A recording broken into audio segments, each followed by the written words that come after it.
Bonjour tout le monde et bienvenue dans l'élan handball live show. C'est la 19e émission live du club. Et oui, déjà 19. Et on va parler de plein de choses encore aujourd'hui avec la reprise de la Star League, la reprise de la Ligue des champions masculine, la reprise de l'UHF Ligue masculine et bien sûr les championnats féminins qui ont continué aussi. Allez, je vous attends, je vous laisse vous connecter, on va commencer dans quelques instants. Hello à ceux qui viennent d'arriver.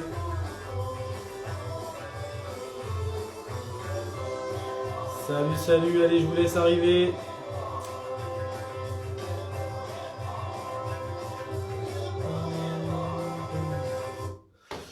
Allez, on lâche un petit coucou. Hop. Ah, l'HBC Villiers ou Villiers, je sais pas comment ça se prononce. Et j'attends que vous autres vous connectez. Ça y est, Vla Guigui, salut Guigui. Salut Guillaume. Hello Benjamin sur Facebook. Donc je vous rappelle qu'on est en simultané sur direct sur Facebook et sur Instagram. Et il y a un de nos petits moins de 11 sur Facebook qui viennent se connecter. Salut Benjamin. Allez, j'attends encore quelques minutes comme d'habitude. Je vous laisse le temps d'arriver, encore une petite minute. Et puis on va commencer avec plein d'infos, plein de résultats.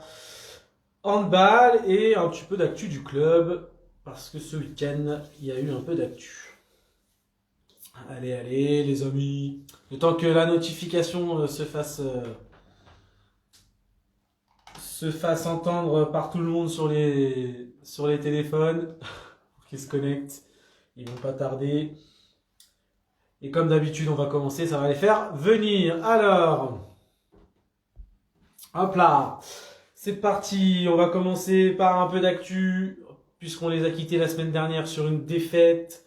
Un peu d'actu équipe de France avec donc le désistement de la Belgique sur les qualificatifs à l'Euro 2022. Voilà, la Belgique ne jouera pas les qualificatifs, le tournoi, enfin les matchs qualificatifs. Et il n'y restera donc plus que la... Salut Gabi qui vient de se connecter. Il restera donc plus que la Grèce à battre. Voilà, il suffira de battre la Grèce le 27 et le 2 mai prochain pour être sûr d'être qualifié pour l'Euro 2022. Ça pour l'équipe de France. Et l'équipe de France, on les retrouve dans pas très longtemps, dans exactement à peu près un mois, on va dire, du 12 au 14 mars pour le tournoi de qualification olympique. Gros tournoi de qualification olympique puisqu'il y aura des équipes du Portugal, de la Croatie et de la Tunisie. Il n'y a que 2 places pour 4 équipes. Donc il va y avoir du boulot pour nos équipes de France, enfin pour notre équipe de France plutôt, pour se qualifier pour les JO. À savoir que on n'aura toujours pas le retour donc de Timothée Nguessan pour ce tournoi puisqu'il est absent 6 semaines. Dikamem a pas repris avec Barcelone parce que je sais pas si vous avez vu le match contre l'Espagne, il s'est tordu un peu la cheville pendant le match et en fait il a une petite entorse donc il a pas repris les matchs avec Barcelone, donc je sais pas s'il sera là d'ici là, je pense que oui pour une petite entorse, mais bon. On devrait normalement avoir le retour de Nicolas Karabatic si tout va bien.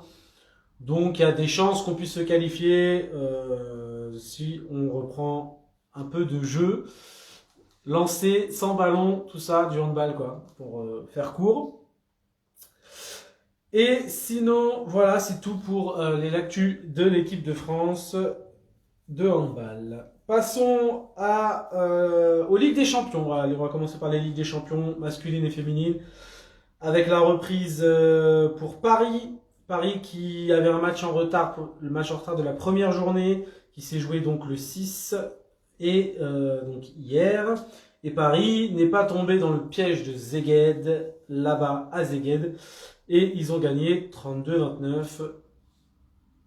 Voilà, une petite victoire pour reprendre pour Paris. Paris qui jouera un autre match en retard de la 6e journée, celui-là, le 9 février donc dans 2 jours. Et voilà, c'est ça le problème qui va se passer avant le TQO.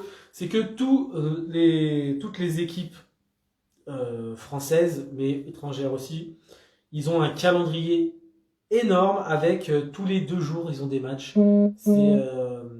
Physiquement, ils vont avoir beaucoup de travail, puisqu'ils vont enchaîner les matchs. Et du coup, est-ce qu'ils seront frais pour le TQO?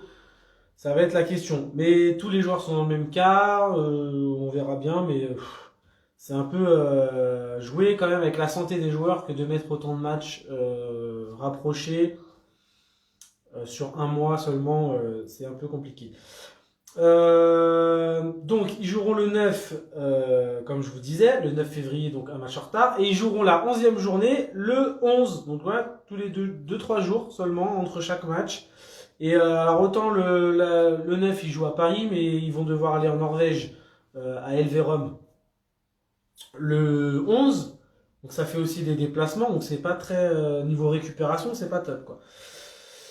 Nantes, quant à eux, ils ont joué, là tout à l'heure, ils viennent de finir le match contre Istres, on en parlera après, et ils ont joué un match en retard le 4 février contre Cellier, et ils ont perdu de 2 buts. Voilà, Nantes perd 28-30 chez eux, et ils joueront le 10 février face à Aalborg, à domicile encore. Donc les Danois, si je dis pas de bêtises, d'Aalborg. Ligue des champions féminine avec, de toute façon le classement ne changera pas beaucoup. Brest restera 3e et n'accédera pas au quart de finale, on l'avait déjà dit directement. Brest a fait match nul contre le Borussia Dortmund, 33-33 à domicile. Ils iront jouer face à Ramnicu Falchea, je sais pas comment ça se prononce, comme d'habitude, c'est les noms roumains. Je crois que c'est Roumanie, je suis pas sûr, mais Valnicu. Voilà, le 14 février, donc dimanche prochain à 16h, donc juste avant l'élan de Balev Show. Brest ira donc jouer. Metz, quant à elles ont joué un match en retard de la 8e journée de Ligue des Champions, le 3 février, et elles ont perdu d'1 but contre Kristiansand, mais c'est pareil, le classement ne va pas beaucoup changer. Metz sont quasiment sûrs de finir au moins 2e, ou peuvent encore être premières, mais avec il y a des matchs en retard encore à jouer. Et ils ont joué aussi Metz aujourd'hui, d'ailleurs, tout à l'heure. Ils ont joué à 16h contre Bietigheim et elles ont gagné Metz 33-25 à l'extérieur. Enfin 25 pour Bietigheim et Metz 33. Donc, bon, Metz sera qualifié pour les quarts de finale, on l'avait déjà dit aussi. C'est quasiment fait. Prochain match le 13 février à 16h contre Bucarest à domicile. Passons à l'EHF. L'EHF European League. Ces messieurs donc vont jouer, parce qu'ils n'ont pas encore joué, le 12 pour Toulouse. Toulouse ira jouer le 12 février à domicile, ils recevront Tchaïkovski Medvedi. Je ne sais pas c'est où. Je n'ai pas regardé, effectivement. Et Nîmes recevra Pressov, je crois que c'est russe, le 9 février. Montpellier, quant à eux, n'iront pas jouer à Moscou, puisque c'est comme pour les filles la semaine dernière et la semaine d'avant, qui devaient aller jouer en Russie. Il y a 7 jours d'éviction arrivés là-bas, et 7 jours, et à l'inverse, pour venir, ils ont 7 jours d'éviction s'ils reviennent de Russie. Et pareil, inversement, si les Russes viennent, c'est 7 jours et 7 jours. Donc c'est le bordel. Donc pour l'instant, il n'y a pas de match contre les Russes. Donc Montpellier sera au repos en EHF pour le prochain match, qui devait se jouer le week-end, enfin, ou cette semaine plutôt. pardon, le 9 ou le 10, un truc comme ça. Et du coup, ils joueront pas. Du côté, alors du coup, les classements ne bougent pas trop. Hein, de la dernière fois, Montpellier est toujours premier, Nîmes est deuxième, je crois, et Toulouse troisième, si je dis pas de bêtises. Ou quatrième peut-être.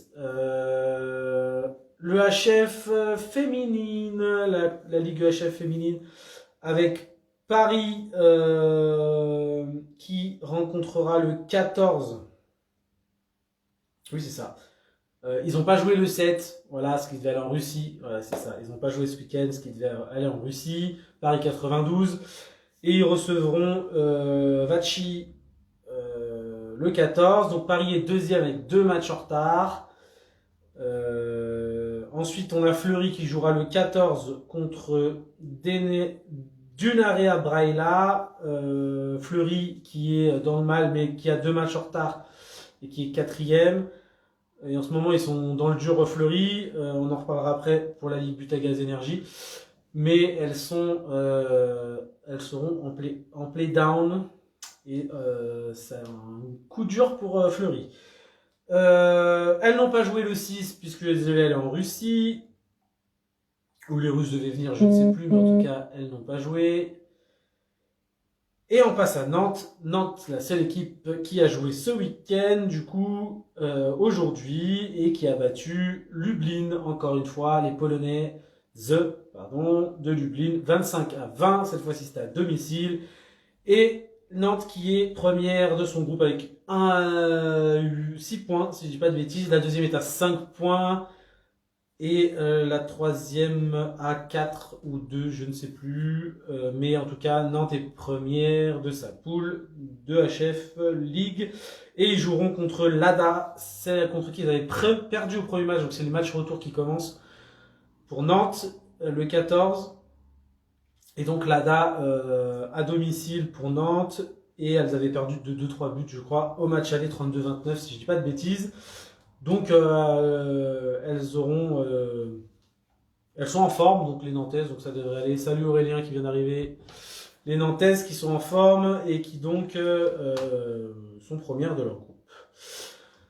Passons à la Lidl Star League avec donc comme je vous disais Nantes qui vient de finir son match contre Istres et Nantes qui a mis on peut dire une petite fessée, voilà, même si c'est pas énorme, mais c'est quand même 38 buts marqués pour Nantes et 27 pour Istres. Dans les autres matchs, on a Dunkerque qui a gagné à domicile contre Tremblay 25-24. Cesson Rennes qui a perdu à domicile contre Ivry. Enfin, Ivry gagne, ça y est. C'est sa deuxième victoire à Ivry dans cette Lidl Star League cette saison. Ivry qui souffle un petit peu là. Victoire 28-32 pour Ivry. Saint-Raphaël a été par contre battre Créteil, qui a battu Créteil à domicile pour Saint-Raphaël 29-25. Donc Créteil toujours dans le mal. Chartres qui a perdu contre Nîmes à domicile 28-35. Montpellier qui a gagné à domicile 34-31 contre le Phoenix Toulouse handball. Limoges qui a arraché le match nul face à Aix 31-31. Donc Limoges qui continue sa saison exceptionnelle. Et Nantes, du coup, je viens de vous le dire, qui ont gagné. Et il y aura encore Chambéry, donc pour cette 15e journée, il y aura Chambéry-Paris qui doit se jouer encore, mais ça se jouera le 23. Le 23. Et pour le classement, pour l'instant, en sachant qu'il y a au moins 1, voire 2 matchs en retard pour chaque équipe. Paris, 2 matchs en retard, 26 points. Montpellier, 3 matchs en retard, 20 points. Troisième, Aix avec 19 points et 4 matchs en retard. Limoges, quatrième avec 1 match en retard, 18 points. Nantes, ils ont 3 matchs en retard. Ils sont 5e avec 17 points. Et ensuite, on a, donc c'était pour les 5 premiers. Et ensuite, on enchaîne. Salut Tom qui vient d'arriver. On enchaîne ensuite, donc 6e Nîmes, 7e Saint-Raphaël, 8e Dunkerque.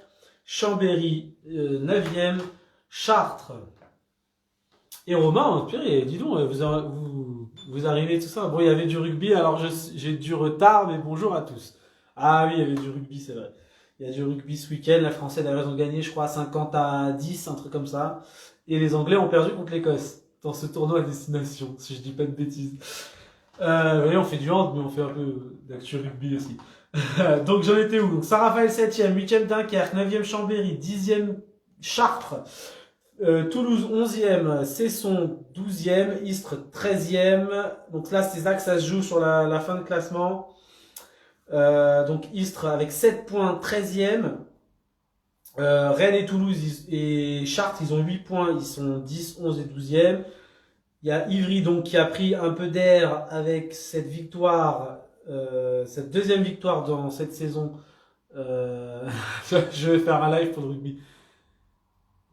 Ouais, et 12 sur 12 en plus, je crois, si je dis pas de bêtises. Un 12 sur 12. Et il devrait jouer plus souvent jouer en vert.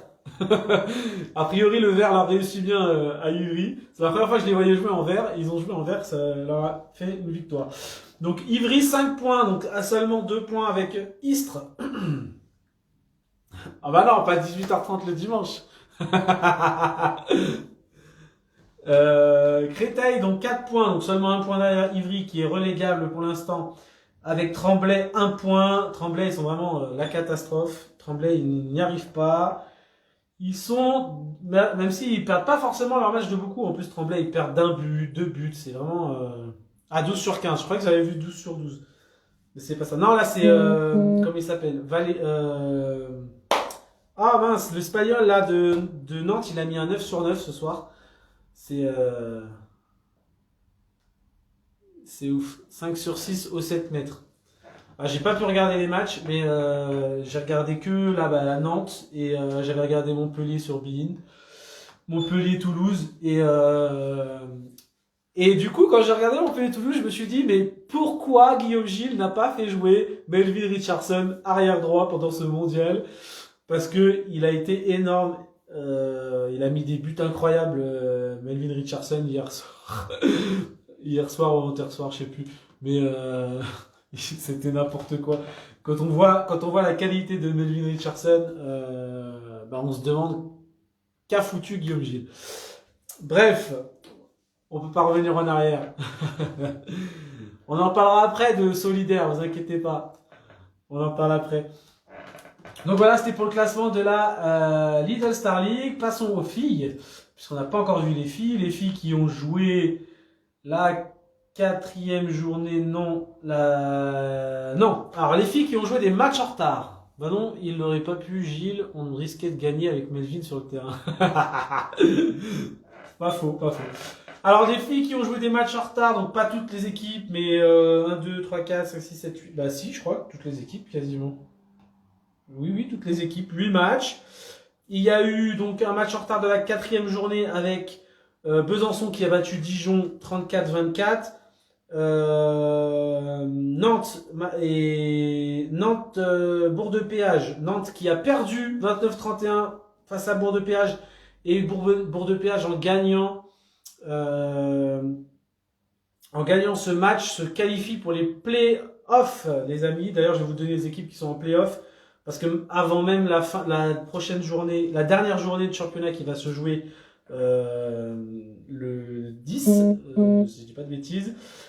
Oui, c'est ça, le 10 février, on connaît déjà les playoffs. Plan de Cuc a battu Toulon-Saint-Cyr et pareil, Plan de Cuc en battant Toulon-Saint-Cyr empêche Toulon-Saint-Cyr de jouer les playoffs et permet à Chambray, je crois, de jouer en playoffs. Brest a battu largement pour la 6e journée Fleury. Quand je vous dis que Fleury est dans le mal, Fleury qui est quand même une équipe qui joue la Coupe d'Europe League, le HF League, perd 41-23 à domicile contre Brest qui survole un peu le championnat avec Metz. On le sait, même si Brest qui a mis une fessée à Metz aussi. Mais c'est 2 équipes qui survolent le championnat, mais quand même, pour une équipe européenne. Salut Tom, travaille bien. Voilà, donc une grosse fessée. Et il y a eu Paris qui a perdu contre Nice 20-24. Je vais donc vous donner le classement avec les playoffs et les playdowns. Donc, sont donc en playdown après ce match-là. Fleury, voilà, équipe européenne qui ne jouera pas l'Europe la saison prochaine puisqu'ils joueront le maintien. dans les playdowns. Fleury-Loiret handball, 9e. Toulon, Saint-Cyr qui joue donc les playdowns, 10e. À égalité de points avec Fleury, mais ça joue au goal average. Moins 39 pour Fleury et moins 42 pour Toulon. À savoir que Chambray, qui du coup est 8e et qui est qualifié, puisque c'est les 8 premiers pour les playoffs, à 22 points. Donc ça s'est vraiment joué à pas grand chose. Et après au goal average c'est foutu de toute façon pour le prochain match, même si parce qu'en plus Chambray il lui reste 2 matchs ou un match en retard je crois, donc et les autres derrière ils ont joué tous leurs matchs. Donc Chambray sera sûr de se qualifier pour les playoffs. Donc Saint-Amand-Porte-du-Hainaut 11e, Dijon 12e, 13e Mérignac et 14e Plan de Cuc. Donc ça c'est les playdowns et les playoffs se joueront avec Metz premier, mais Metz a joué tous ses matchs, 12 matchs, 11 victoires, 1 défaite. Il restera donc le dernier match à jouer pour Metz. Brest a encore 2 matchs à jouer, Brest qui a 33 points, 11 matchs, 11 victoires pour Brest. Nantes, 3e avec 28 points, a joué tous ses matchs. Paris a joué tous ses matchs, 4e avec 27 points. Nice qui a joué tous ses matchs, 5e avec 26 points. Besançon, à qui il reste encore un match en retard, en plus du dernier match qui va jouer tous ses matchs jusqu'à la 12e journée. Il reste enfin non, ils ont joué la 13e journée, je vous l'avais dit la dernière fois. Ils ont joué la 13e journée et ils vont jouer la 12e journée le 10. Il y a eu une inversion de journée. Donc Besançon à qui il reste donc un match en retard et 6e à 25 points. Donc ça veut dire que Besançon peut encore passer devant Nice et même peut-être devant Paris. Et Chambray, Touraine handball, le dernier qualifié avec 22 points, qui a un match en retard. Donc qui peut même encore passer aussi devant Bourg-de-Péage, qui est 7e. Bourg-de-Péage qui a fait une fin, début décembre, là, début janvier, les matchs, ils ont fait une forte reprise après le comment ça s'appelle, après le mondial, et ils sont bien reprises, les filles de Bourg-de-Péage, et elles ont réussi à atteindre les playoffs. Elles ont enchaîné les victoires. Donc pour la prochaine journée, nous aurons un Paris 92 face à Brest, donc gros match. Nous aurons un Nantes Saint-Amand-Porte-du-Hainaut, donc ça c'est donc un match entre un playoff contre un playdown. Besançon-Fleury, pareil, playoff contre playdown. Dijon, Drôme, Bourg-de-Péage, c'est pareil, donc un playoff contre un playdown. Metz, Mérignac, c'est pareil, un playoff contre un playdown. C'est pour ça que du coup, il n'y a pas trop de suspense. C'est que une victoire de l'un, une défaite de l'autre, en plus, ça ne changera rien au classement. Toulon, Saint-Cyr contre Nice, donc c'est pareil, playdown contre un playoff. Et Plan de Cuc, Chambray, Touraine, pareil, playoff contre playdown. Et ça se passera donc le 10 février. Et ensuite, on enchaînera donc avec les poules playoff et les poules playdown. Mais on y reviendra plus tard.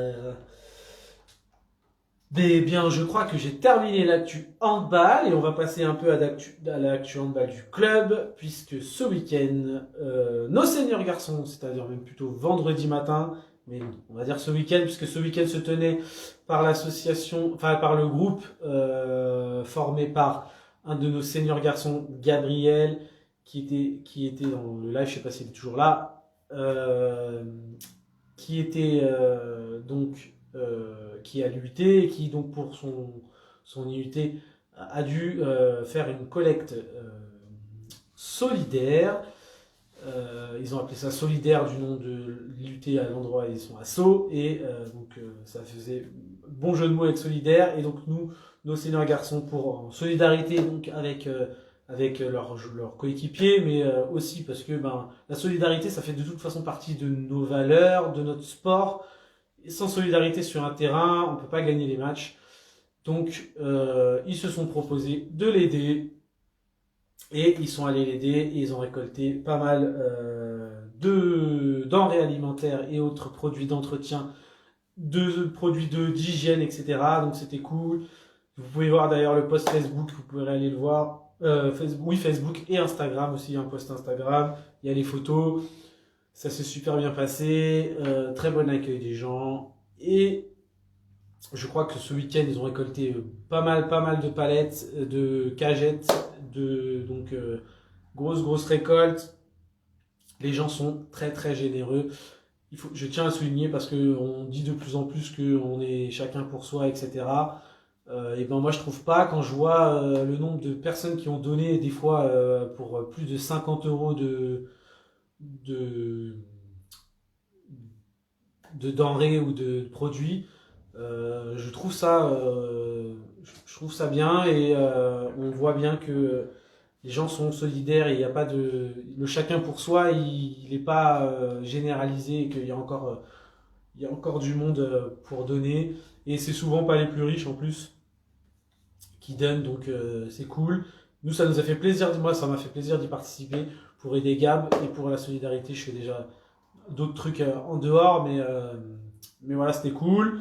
Et donc n'hésitez pas à aller voir là, sur Instagram, il y a des photos, tout ça, solidaire. Donc Sceaux comme la ville de Sceaux, avec le petit tiret et leader comme la fin de solidaire. Vous pourrez aller voir si Gab il veut écrire ça dans les commentaires. Ça va, il partage. Sur ce, les amis, sauf si vous avez des choses à dire, je crois qu'on va en rester là pour ce soir. Voilà, solidaire, vous pouvez aller voir. C'est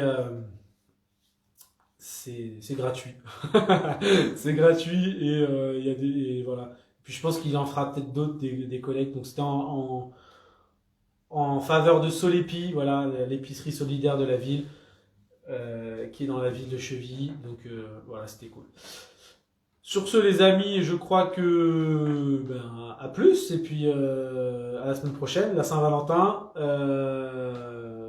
Et puis voilà, et puis il y a des matchs toute la semaine, même plusieurs, même beaucoup. On va avoir beaucoup d'actu la semaine prochaine, plein de résultats. Donc je vous dis, prenez soin de vous, à la semaine prochaine, ciao!